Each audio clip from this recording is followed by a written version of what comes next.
आज हमारा टॉपिक है क्लास 8 का एक्सरसाइज 8 का क्लास 8 एक्सरसाइज 8 जो हमने वीडियो फर्स्ट पढ़ चुके हैं। इसी का 8.2 एक्सरसाइज है। कौन सी एक्सरसाइज है?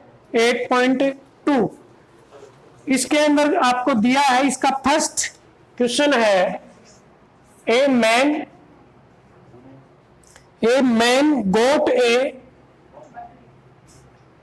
got a 10% increase in his salary. Increase his salary. If his new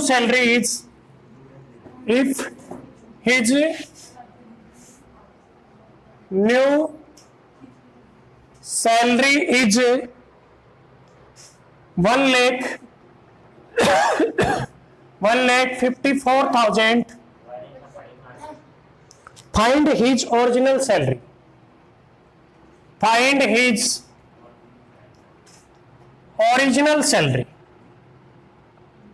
या हम इसको ऐसे कहें कि एक आदमी का वेतन 10% वृद्धि हो जाती है, उसके पश्चात बढ़ने के बाद उसका वेतन हो जाता है 1,54,000।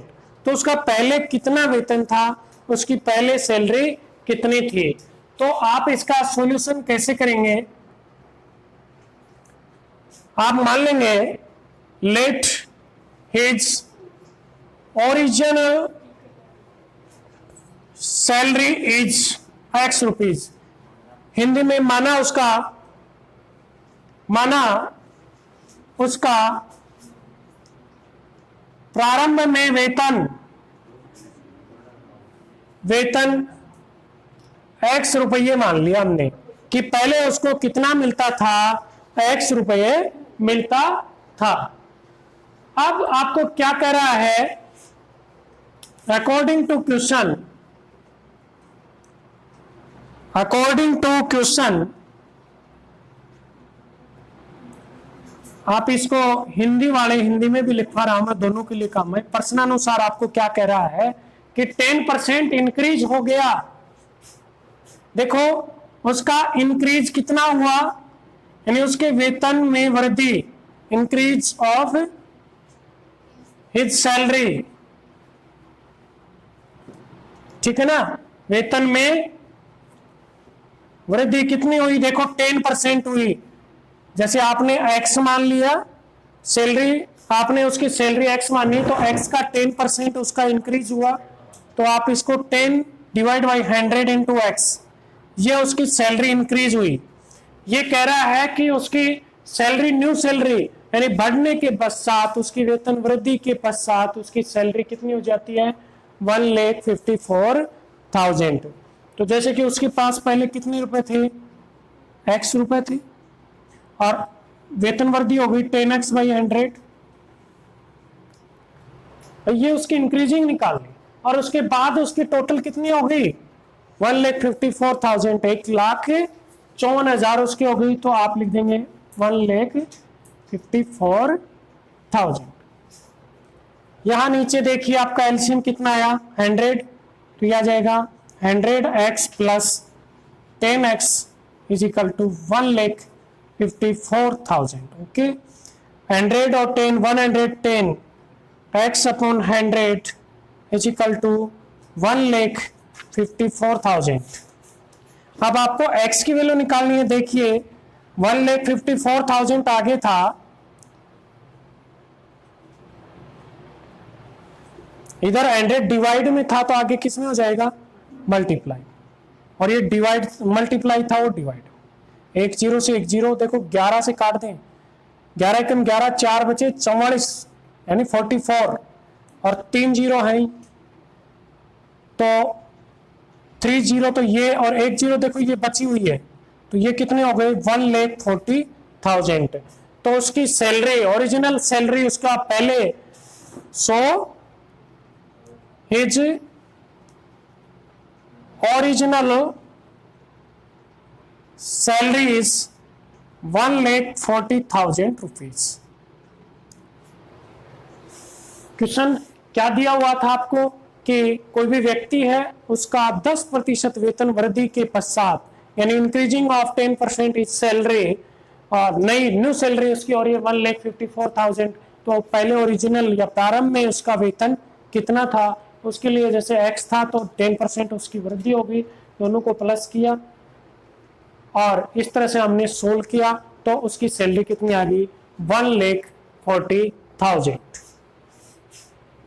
नेक्स्ट क्वेश्चन हम करते हैं अभी।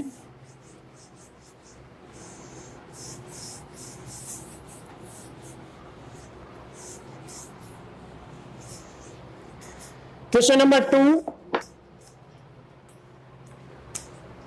चिड़ियाघर में गए हम, जू के अंदर। आजकल कोरोना चल रहा है इस वजह से तो कोई नहीं जा पा रहा। ये कह रहा कि on Sunday at 845 people went to the जू।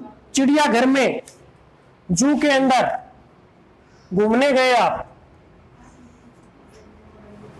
किस दिन गए? संडे को, संडे को यानी रविवार को गए। और कितने व्यक्ति देखने गए? 845 लोग गए, 845 लोग चिड़ियाघर को देखने गए। कब? रविवार को। कब देखने गए? रविवार को। मंडे को कितने गए? मंडे को कितने लोग? मंडे यानी सोमवार को कितने व्यक्ति गए? कितने व्यक्ति गए सोमवार को? 169 लोग चिड़ियाघर देखने गए। तो what is the percentage decrease in the people visiting the zoo on Monday? यानी कहने का तात्पर्य कि सोमवार को चिड़ियाघर देखने वाले व्यक्ति थे 845, रविवार को, सोमवार को थे 169। अब कितनी कमी हुई? कितने प्रतिशत पूछ रहा है, यानी कितनी कमी हुई? डिक्रीज। डिक्रीज कितना हुआ? देखो 845 पहले दिन आए, 169 दूसरे दिन आए, तो माइनस कर लेंगे। यानी 845 में 169 माइनस कर दिया तो ये 6 बच गया, 3 ये 7 बच गया और ये 6। ठीक है ना? तो कितने व्यक्ति कम आए बेटा? इतने कम ही हुई। अब ये पूछ रहा है परसेंटेज इन डिक्रीजिंग, या कमी में प्रतिशत, कितने प्रतिशत कमी आई? तो ऊपर तो आ जाएगा डिक्रीज, कितना डिक्रीज हुआ? 676। और नीचे कौन सा आएगा आप देखिए, 845 आएगा 169 पहले दिन का आएगा, यानी 845 आ जाएगा इंटू 100। ये परसेंटेज ऑफ डिक्रीजिंग आएगी। काट दीजिए, जैसे 5 से कट रहा है 20 बार, 5 से 5 1 जा, 5 6 जा, कट गए। अब 169 को यदि मैं 4 से मल्टीप्लाई करूं तो यही आएगा, 4 नंबर 36, 3 4 6 24 27, ये आएगा। 169 को आप मल्टीप्लाई 4 से करोगे, अब 420, यानी आपके कितने प्रतिशत कमी आई? 80%, यानी 80% डिक्रीजिंग आई। कितने प्रतिशत कमी आई? 80% डिक्रीज आई। क्वेश्चन नंबर 3,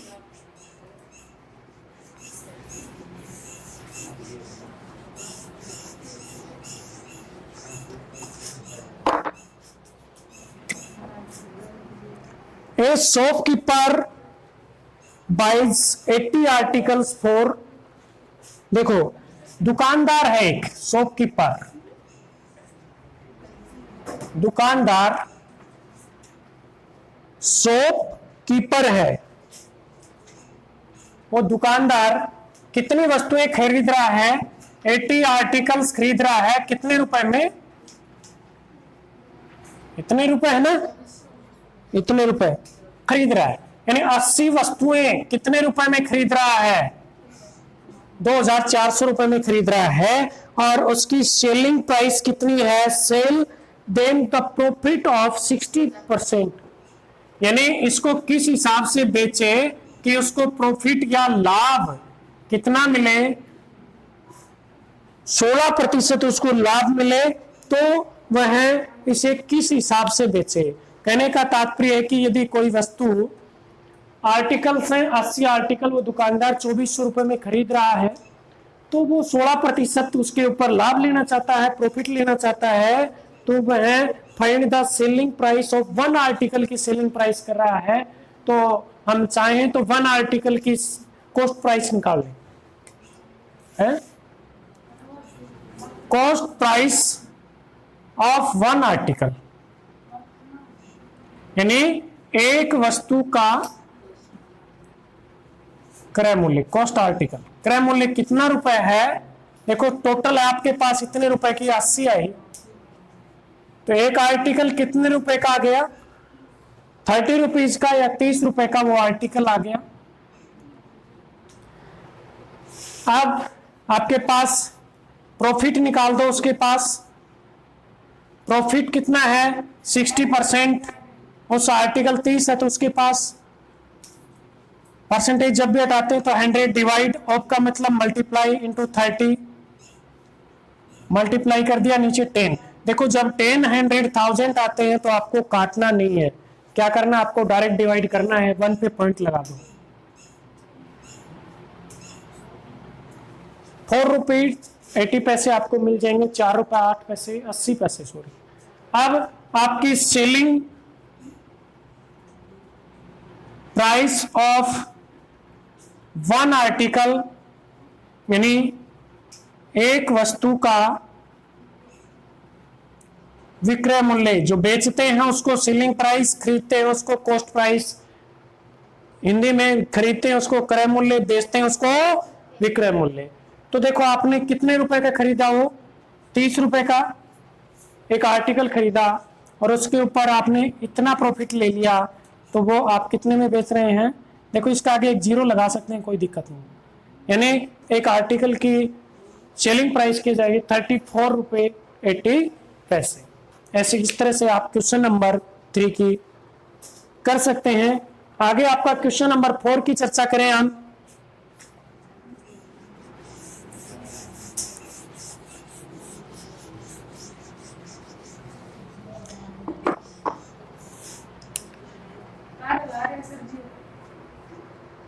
क्वेश्चन नंबर 4 की चर्चा करें। क्वेश्चन नंबर 4 ये कह रहा है कि the cost of an article was, cost article, cost of article यानी वस्तु की कीमत कितनी है, वस्तु की कीमत कितनी है, उस वस्तु की कीमत आपकी बुक में दी गई है 15,500 रुपीज, 15,500 रुपए, और उसके ऊपर रिपेयरिंग का खर्चा और बता दिया इसने। रिपेयर का कितना है, रिपेयर या मरम्मत का खर्चा कितना है 450। तो टोटल लग के आपको कितने में पड़ गई वो, कॉस्ट प्राइस लें तो उसकी 15,950 होगी, क्योंकि ये खर्चा उसी पे जुड़ेगा। अब ये कह रहा है कि वह प्रॉफिट कितना लेना चाह रहा है, प्रॉफिट 15% ले तो आप कितने में बेचे, वो सेलिंग प्राइस पूछ रहा है, लाभ। तो हम इसका एक्चुअल प्रॉफिट या लाभ निकाल लें, वो कितना आएगा 50% ऑफ जितने भी रुपए लागत पे पूरी पे, ऐसे नहीं कि आप 15,500 पे निकाल दें, ये भी उसका खर्चा है तो ये भी ऐड हो जाएगा। तो यह 15/1000, एक जीरो कट गया। अब देखो कट तो रहा है, इससे अच्छा है कि आप 15 से मल्टीप्लाई कर लो। देखो वैसे काट भी सकते हो, 5 3 जा 5 2 जा 3 से कर दो, 3 5 जा 15, 3 9 जा 27 और 1 28, 2 3 5 जा 15 और 2 17 1 और 3 1 4, ये आएगा।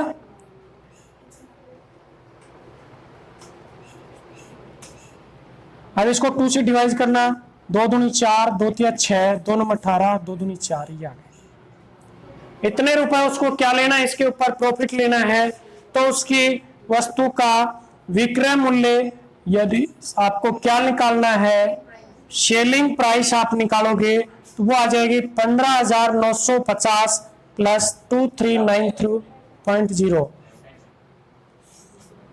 15,950 में से आप कितने जोड़ देंगे?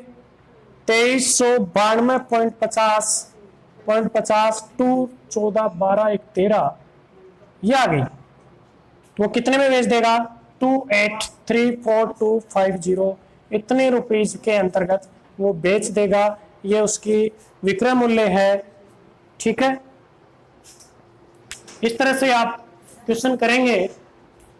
क्वेश्चन हम 4 कंप्लीट कर चुके हैं। आगामी हमारा नेक्स्ट वीडियो देखिए, उसके अंदर आपको आगे के क्वेश्चन मिलेंगे। 18,342